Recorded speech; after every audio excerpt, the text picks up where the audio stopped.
भीख मांगो, चोरी करो या उधार मांगो, लेकिन पत्नी को तो मेंटेनेंस देना ही पड़ेगा, ऐसा कहा है सुप्रीम कोर्ट ने।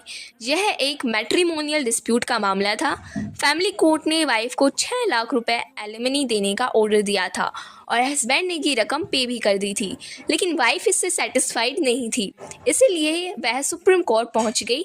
सुप्रीम कोर्ट के सामने वाइफ ने हस्बैंड को 2 ऑप्शन दिए।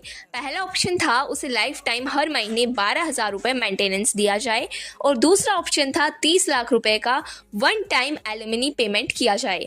हस्बैंड ने कोर्ट में कहा कि वह दिन का सिर्फ 325 रुपये कमाता है और उसकी मंथली इनकम लगभग 9,000 रुपये है।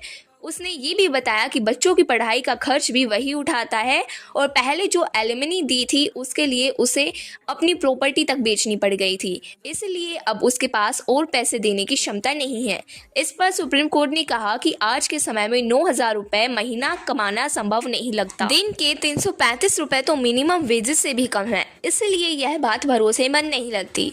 कोर्ट ने कहा कि इस दावे की पुष्टि करने के लिए हस्बैंड की कंपनी से भी पूछताछ की जाएगी। अंत में सुप्रीम कोर्ट ने हस्बैंड से कहा कि उसके पास 2 विकल्प हैं। पहला, भीख मांगो, उधार लो या चोरी करो, लेकिन पत्नी को तो मेंटेनेंस देना ही देना पड़ेगा।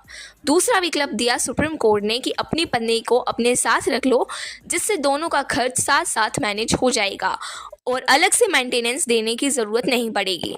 इस तरह सुप्रीम कोर्ट का संदेश साफ है कि सिर्फ गरीबी का बहाना बनाकर कोई भी हस्बैंड अपनी पत्नी को मेंटेनेंस देने की जिम्मेदारी से नहीं बच सकता।